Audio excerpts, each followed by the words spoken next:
The sudden toppling of Bashar al-Assad's regime in Syria on Sunday has sent shockwaves through the Middle East. As a new government takes shape, a lot remains unclear, including how the U.S. should engage with it. With decades of experience reporting from conflict zones across the Middle East, few journalists are as well equipped to analyze this situation as the great Dexter Filkins. Dexter, welcome. I should mention, by the way, that your book about Iraq, The Forever War, is still the best book about Iraq, I have to say. I'm not buttering you up because I don't like you personally. We were talking right before we started, and we're saying, we're here to talk about Syria.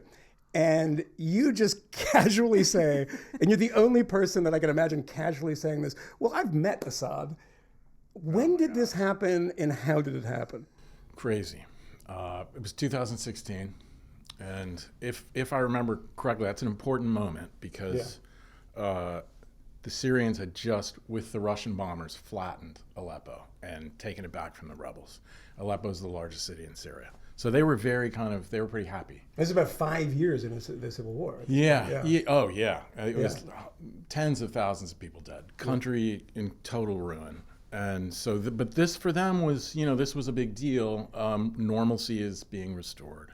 So they had like a journalist conference, and it was like they must have had 75 or 100 reporters there.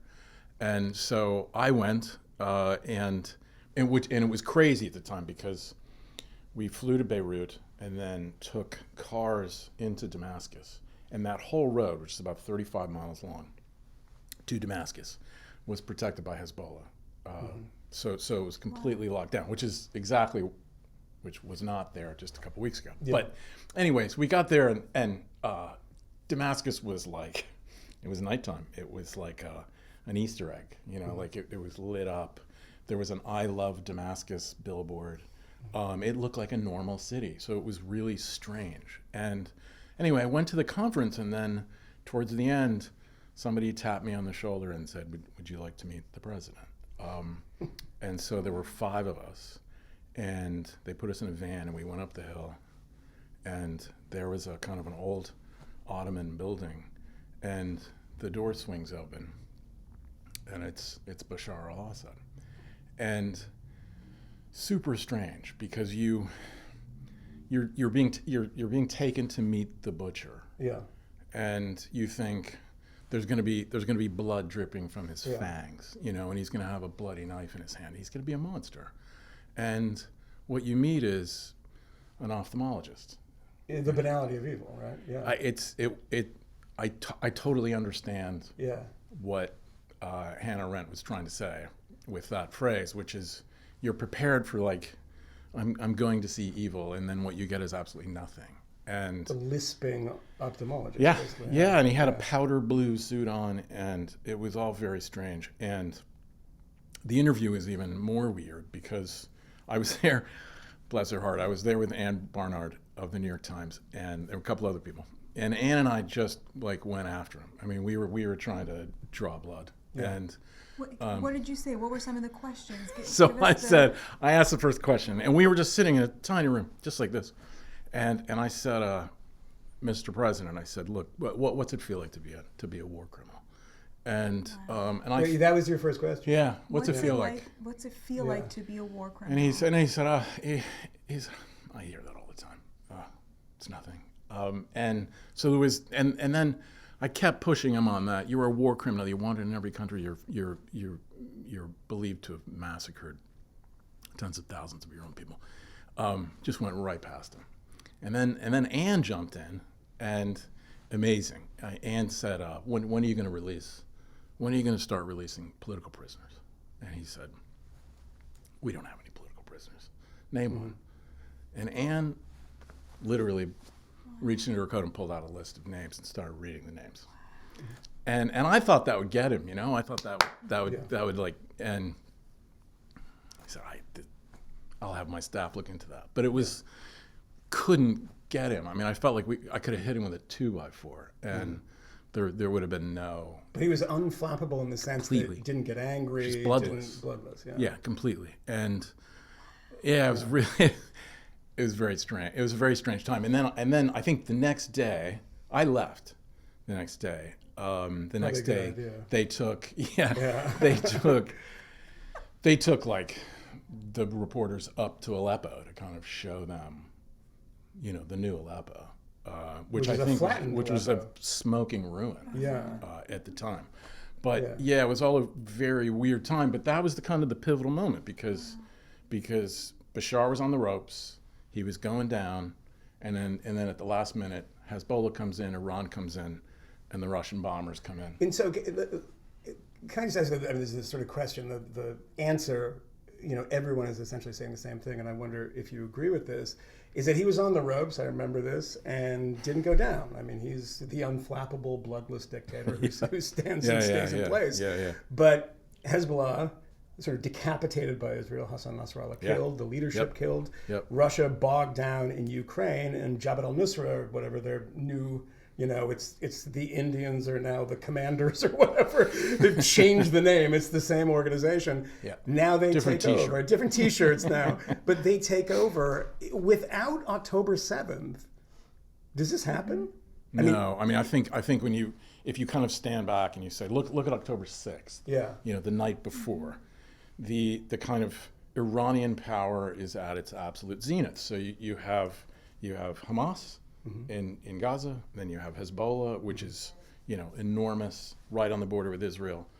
Assad in Syria, the Houthis in Yemen, with Iran presiding over all of it. It took them 40 years to build the axis of resistance, the Shiite crescent, and so their power is at an absolute peak, and so it all starts to come apart with the attack, with Sinwar's attack on Israel. And so you talk about a catastrophic strategic error. And a bit of a paper tiger at the end is that I think it always struck me that they exist in the way that they exist and project power provided the Israelis don't come at them too hard. Because if the Israelis come at them too hard, they destroy them very quickly. I mean, there's obviously the public pressure. We have this, Israel's committing war crimes, genocide, et cetera.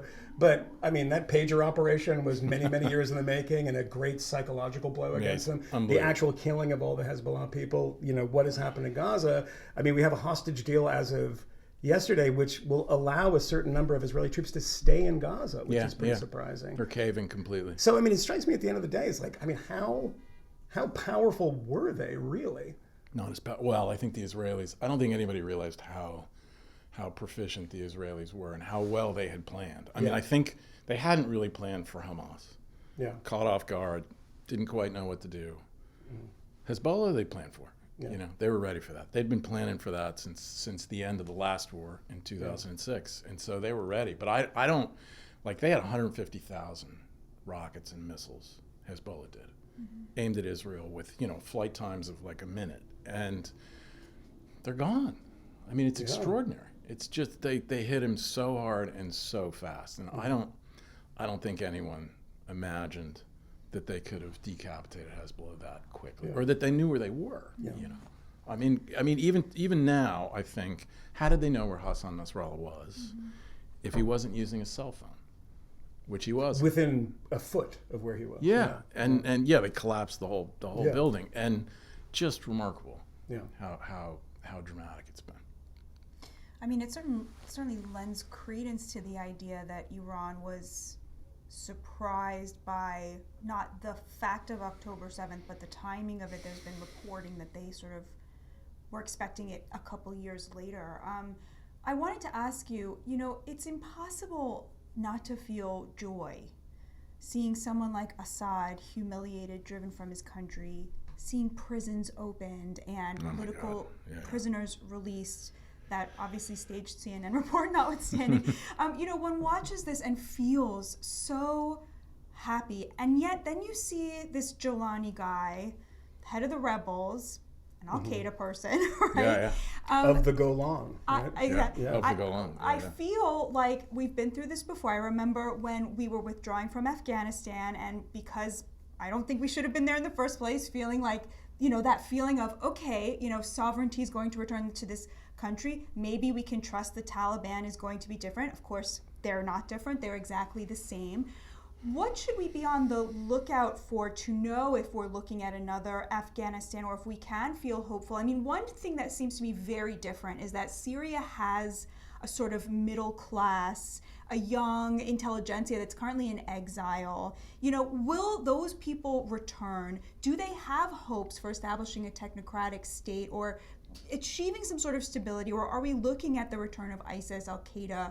Is this going to, what should we be looking for to know if we can, you know, truly embrace these feelings of joy? Well, I feel the joy too. Terrible regime is gone. I'm worried about what is going to happen, and I think I'm worried because the country's completely broken. It's been broken for a long time. So you have the Israelis are there. The Turks are now. The Turks have started military operations in the northeast. Everybody's kind of moving, and there's effectively no state in Syria right now. So what you have is Mohammed al-Jilani, the former leader of Jabhat al-Nusra, an al-Qaeda affiliate. He's saying all the right things. He's saying, leave the Christians alone, leave the Shiites alone. And we want the police. We want the army. We only want the sort of top crust of the bad guys. He's doing everything right so far. No de-Baathification. No I mean, it is a Baath regime, too. That's it. Yeah. It is. Yeah. It is. Yeah. But I think those are Al-Qaeda guys, and maybe they can change their stripes. Maybe they have. I mean, they've had several years, but a lot of those groups that are in the kind of in the umbrella of the rebels that took Damascus, there's a lot of bad guys in there. Yesterday, and I hope viewers and listeners to this will pay attention to the Honestly feed, the podcast we do here. I spoke yesterday with an old pal, Theo Padnos, who was a prisoner of Jabhat al-Nusra for 2 years. Oh my God. And he said to me one of the most amazing things that I said, the captors, what happened to them? He said a lot of them are killed. He said it was surprising. I saw some of them on screen watching CNN. People that guy was in my cell. And he said, I talked to some this morning, and I stopped him, and I said, you what? He said, no, I talk to them on the phone all the time. I keep in touch with them. And one of the things that was kind of demoralizing to hear, he said, he knows Austin Tice's family, the journalist who was kidnapped by God knows who in 2012. And he said, well, one of the reasons he doesn't think that he's materialized is that where are the Jabhat al-Nusra prisoners? Because he was one of them. And he said there were many of them, and he believes that Austin Tice is one of them too. And he seemed very confident in this. Yeah. And, so that's the kind of regime. But meaning what? Meaning that the reason that, you haven't seen him materialize from these prisons being freed, Assad's prisons, is that he's been a prisoner of Al-Qaeda and not a prisoner of the regime. And, he was very confident of this. But, his point is an interesting one. They're talking about the prisoners of Assad. But you can look at these people and say, where are your prisoners? Because you've been taking people and torturing them, including Americans, for many years now, and this is the regime that we're stuck with. I mean, the question to ask you in a way is, let me spin this just back, and what you were in Iraq for the Iraq War, and as I said, wrote a fantastic book about it, and of course, one of the New York Times at that point, right? Yep. There was a conversation of people that were very excited about the downfall of Saddam Hussein. You could not be unhappy about this hideous dictator, particularly you go back and watch the videos of him clearing people out when he takes power and being taken out to be shot, which is like a video production. Yep. And then the people who say, you know what, probably would have been better if he'd stayed around, bad guy, but stability is that. Does that argument apply here? That, well, Bashar was a bad guy, might have been the worst guy, but at least he provided stability, and what's going to come might be worse. I don't buy that. Yeah. I mean, I don't buy it about Iraq either. I mean, I think Saddam Hussein was a terrible human being, and I remember. I mean, I got there, the day the regime fell in Baghdad, and I remember one of the first things I did was I went to a mukhabarat, a secret police interrogation center, and it was a medieval dungeon. I mean, it was a torture chamber, a series of torture chambers, and it was horrifying, and it goodbye, good riddance. Yeah, and people tend to forget that Abu Ghraib was worse. Abu Ghraib was remembered as something that it was filled with graves out back, and so I think you have to start somewhere. Yeah, and that's like where we are now, and I don't I'm worried because there is no civil society there. There's no free press. The state has been destroyed, and There's no money. there's no money, and so what's it going to consist of? But the first thing that Jilani has to do is, and the test for him, I think, is, can he keep order? I mean, can he establish order? Because remember, in Iraq, it went to anarchy immediately. Like end of the first day, the whole all. And the Syrians help with that, obviously. Was it? Yeah, and so we'll see. And like, can they lock it down? Not brutally, but like, can they?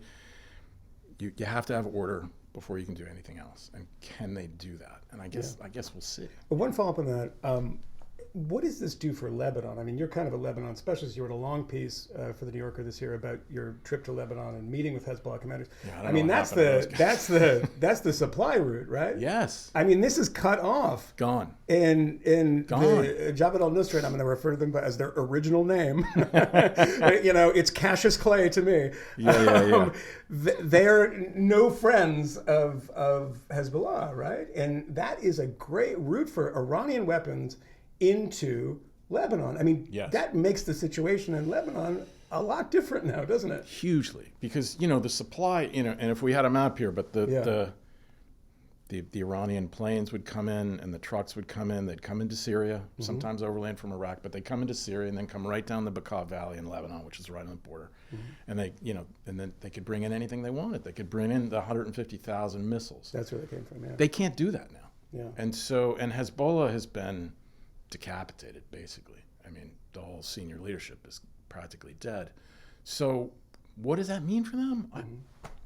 I mean, I don't want to say they're finished, because there's still a lot of them, but it really is a kind of a... Hobbled, Well, and if you're Lebanon, like, it's a new day, because, they've had the state in a complete stranglehold for 20 years. And, they're in parliament, but they basically don't. They call the shots, politically as well as militarily. And so if suddenly their guns disappear, they're going to lose a lot of their leverage. And they're going to have to, ultimately, this would be the hope, that they're going to have to just play politics like everyone else and be a normal political party, a Shiite political party. Yeah, but they can't be the old Hezbollah anymore, because that thing is gone. Yeah. The Israelis are obviously watching closely, taking out a lot of Assad's military capabilities. Yeah, they are. They're very busy. The wrong hands. They're very busy. I imagine Saudi Arabia is watching this very closely. Israel-Saudi normalization was pushed off by October 7th.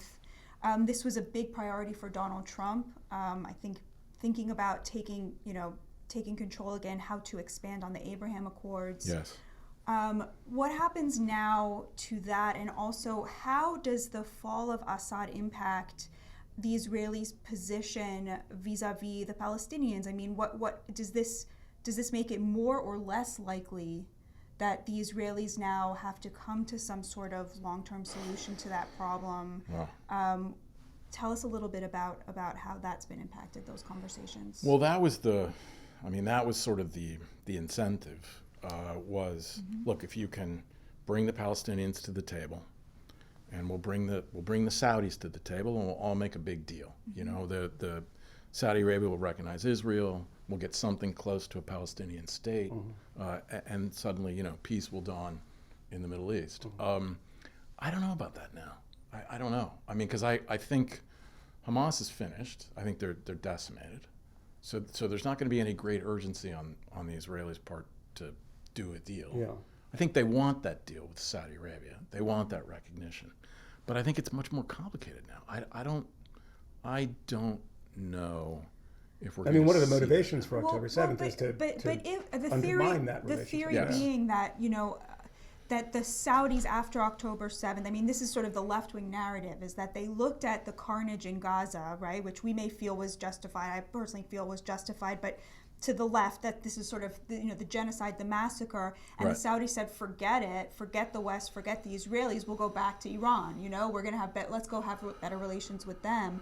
But looking now at Iran's such weakened position, Russia's weakened position, Yes. that whole access now looks a lot less enticing when you're thinking about what does the future look like. I'm not saying it looks like, like sort of liberal democracy the way the sort of Obama technocrats thought, but certainly like you would be a fool right now to say I'm going to cast my lot with Iran and Russia and rather than to say, look, let's look to the West, let's further these normalization deals with the moderates. Yeah, look, I think there really is a potential now for a kind of a much more normal Middle East because the kind of Iranian axis, which is, I don't want to use the phrase axis of evil, but malevolent, the axis of malevolence has done nothing but cause suffering and misery for the last literally 40 years that they've been working on it.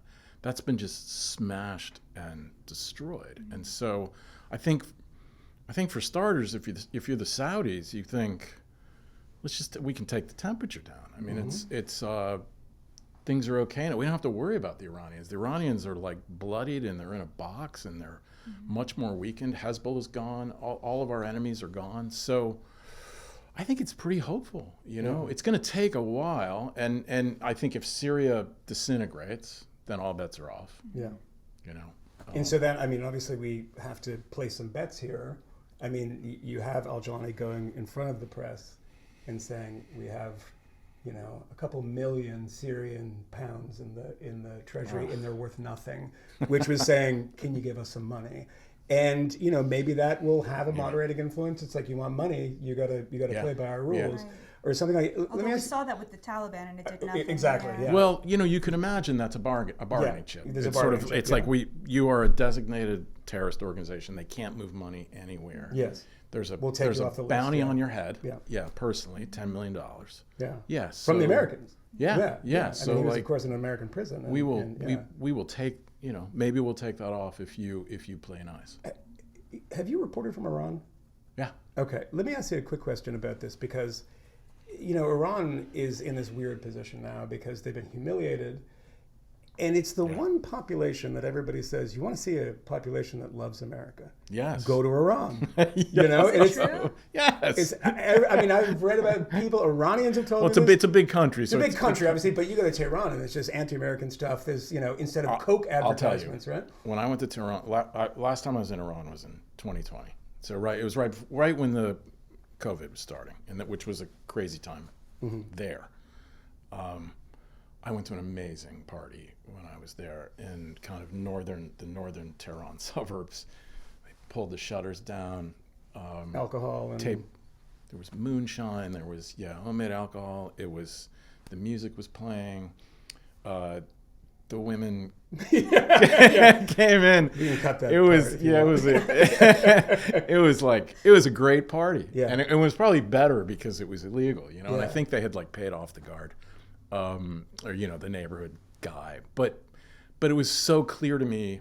I actually thought, I've read quite a bit about Eastern Europe, as communism was crumbling, and the whole idea in Eastern Europe among the dissidents was live your life like the government and the police state doesn't exist, live in truth. And I kind of felt that in Tehran. I felt like they are living as though they have to take precautions, but they're basically living. There's a whole parallel world that exists right next to the government, and they don't see it. I mean, it seems to be way too hopeful, but we should have hope in some sense that regime could potentially fall, considering its military might was was its steel spine, and that seems to be a kind of jelly spine at the moment. So, I mean, I hope. Let me ask you one more question about that. You obviously wrote a book about it. You spent so much time there, and it is for people of a particular generation weird that we never hear about Iraq anymore. Yeah. In this entire mess, how does Iraq sit in this? And what does it, what is its significance? It's still it hasn't been addressed. Put it that way. Yeah. But the Iraqi state is essentially a prisoner to the Iranian state. Yeah. They take the oil revenues.